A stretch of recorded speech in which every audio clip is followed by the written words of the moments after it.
Assalamualaikum warahmatullahi wabarakatuh. Ashamaar kafuun hordoftootaa fi kabajamtoota kiyya akkamiin nagaa jirtu jajjabaattu isiniin jecha nagaa alhamdulillah. Isinillee akka nagaa qabdan rabbiraan abdii qaban isiniin jedha obboleeyyan kiyya. Akkasuma akka gaafilee hedduu akka duraanii koomentii nama ol baasuu dhiisee jira. Keessaan fa'a warra ijoollee naa barreessantu jira. Kanaaf jechuudha. Koomentii isaanis ol baasuu irra jedheetumaan kanumatti deebii isin deebisuu fi gaafin hedduun isaa gara keessaatiin ijoollee naa barreessanidha jechuudha. Nama asitanii obboleeyyan kiyya gaafiin har'a na gaafatameetiin jedhe jechuudha. Akka yaadaatittis akka nama yaada barbaaduutittis akka isinirraa nama gorsa barbaaduutittis jechuudha. Obboleettiin kenna kun kana gaafatti jechuudha.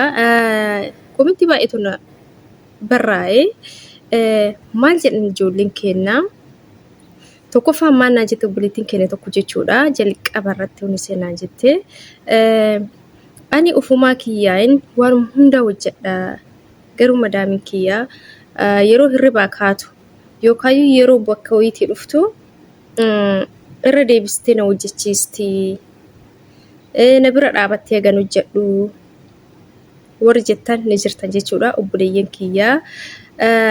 Asitti jechuudha wanni isin jechuu barbaadu ijoolleen kenna jechuudha. Jalqaba irratti tokkoffaa irratti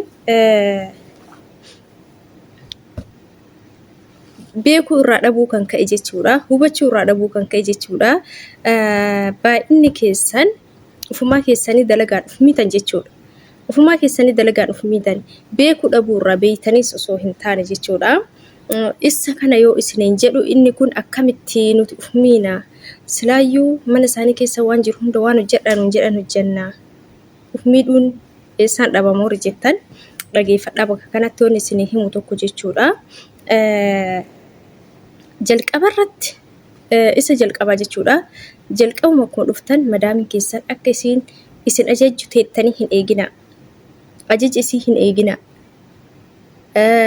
Maaliif yoo isiniin jedhu kana yoo isiniin jedhu jechuudha.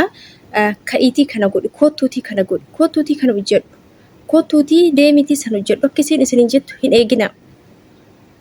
Hojjedhee jira jecha jedhu qopheeffadha. Jecha kana immoo osoo hojjetin osoo hin taane hojjettaniiti. Maaliif kana hunda wanni hojjetamu qabu inni beeyta. Ati nama hojiif dhufu waan ta'eef waan hojjetamu qabu inni beeytaami. Waan kana situ hojjetaa ni beeytaami. Osoo isin sin ajajin osoo isin sin masakin jechuudha. Ofii keetii amma dhayxee fakkeenyaaf fooqii gubbaa jechuudha. Dhayxee yoo qulqulleessitu ta'eetiin isin immoo qulqulleessuu kee hin agarre kootuutiif deemiti fooqii isaan qulqulleessuu isin jette qulqulleessee jira bar jettaan. Ammas fakkeenyaaf kifilii yoo isin hin agarre gizeeti qulqulleessitu ati dhayxee qulqulleessite jechuudha. Hojii keetii ni beeytaame dhayxee qulqulleessite. Kootu kifilii kana qulqulleessi yoo isin jette qulqulleessee jira bar yamaama jettaan. Baqa hojii kee yookaan deemitii uffata san miiccoo isin jette uffata san odoo isin argi yoo ati miicciteetiin hin jette hojii kee waan ta'eef hojii kee xumurachuuf miiccee jira wati jettee baqa gaafa san isin jechuudha. Sammuu isii keessattuu ni dhaga'amaatiin hin deemu jechuudha. Ufumaan beeytee hojjetteedha osoo ani hin jedhiniinu waan qulqullaa'uu barbaachisu ni beeyti. Tartiiba hojii isii ni beeyti. Jetteeti gaafa san si ajajuu irraa si masakuu irraa uf dhoorgaa duubatti deebi'aa deemti jechuudha. Maaliif kottu kana godhi deemi san godhu yeroo siin jedhan kan si yaadachiisan isaan jechuudha. Si yaadachiisan. Odoo isaan si yaadachiisan ati ofii keetii yaadachuu qabda jechuudha. Maaliif hojii tokko yeroo odoo isin si bira dhaabbattu hojjetu irra odoo isin si bira hin jirre dadhabdee bichaa kee hojjetteedha. Hojiinis kan sii dhumatu. Hin jiraame baqa gaafa san jechuudha. Miira adda yoo jirtu adda kee yoo qulqulleessitu jechuudha. Akka barbaadde fata jettee zana jettee qulqulleessita. Yeroo isii bira dhaabbatteetiin waa tokko hojjettu akkam kun badee ta'in naana taazzabaa jirti dhaabattee waan jettu baqa siqiqi jedhaatiin jechuudha. Keessi kee irafti hin qabu. Kanaaf akkasitti gaafa hojii keessan tartiibaan oofattan kana godhii san godhii deemi kana godhii san godhii irraa isinirraa dhaabbatan jechuudha. bakka barbaadanu yoo deeman isin hojii keessan beeytanii waan hojjettaniif bakka deemte sanii dhuftee isinin ajajju isinin ergitu jechuudha si'achi bakka raftuu kaatee isinin ajajju asii achi jechuudha gaafa isin hojii keessan ofii keessanii beeytanii hojjettan kanaaf jechuudha ijoolleen keenya teettanii isin eeginaa qulqulleessinaan hin jenne jettanii ijoolleen baay'ee haaraa gisee biyyaa dhuftan hun akkasii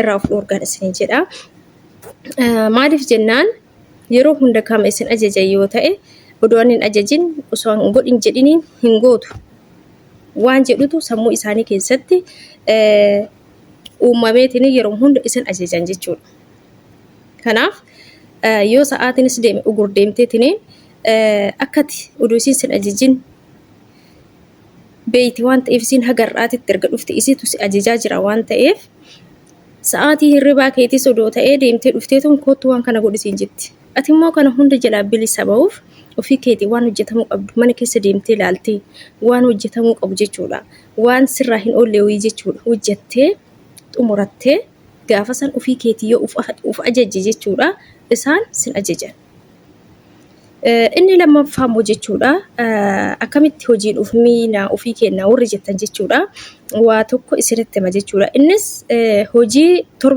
hojii mana keessa jiru meeshaa mana keessa jiru ka torbeetti al takka qulqullaa'uu fi hojii torbeetti al tokko hojjettanii fi hojii guyyaa hunda hojjettan adda baastanii beekuu qabdan isinii galee hojii torbeetti al takka qulqulleessinu maalinni hojiin torbeetti al takka hojjennu maalinni hojjettan jechuudha hin jiraami amma duulaaba isaanii yookaayuu kabaxa gubbaa isaa fooqii isaa keessa isaa isa kana laaltanii yoo kan xuraa'u ta'e torbeetti al takka qulqulleessitan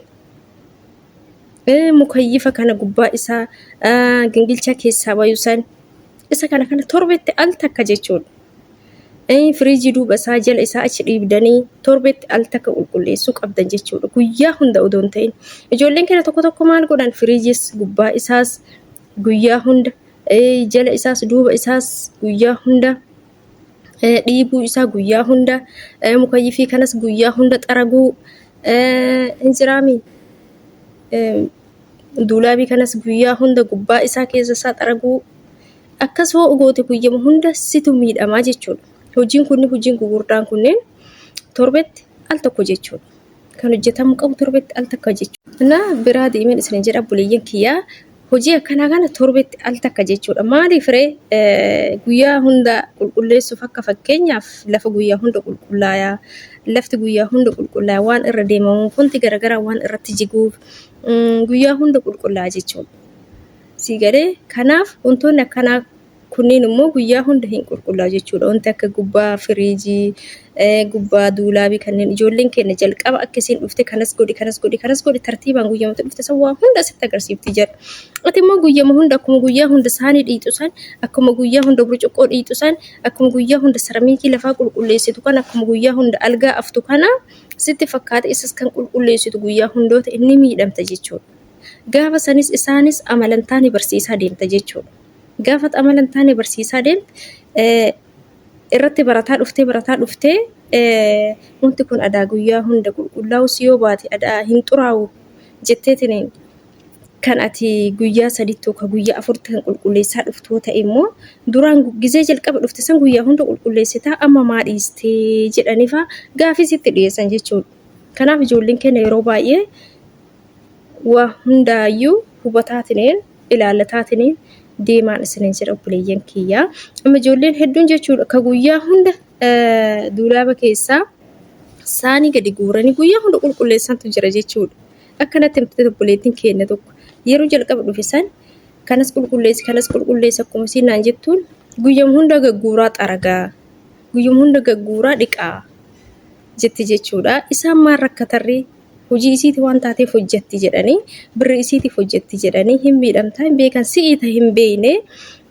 kanaaf ijoolleen keenya tartiibaan waan akkanaa kanas hubachaatiin deemaan isiniin jedha kanaaf akka irraa barattan abdiin qabaa obboleeyyan keessan biras akka ga'ummoo laayik godhaa wal biraan gayaa sheer godhaan isiniin jedha Ana akkasii gaafilee hedduutu na gaafatame garuu deebisuuf yeroo hin arganne biizin ta'ee kanaaf isin jedha buleeyyan kiyya akkasii daqiiqaa waraabu daqiiqaa xiqqoodha sanuyyuu giddiin isin waraabu hojii waan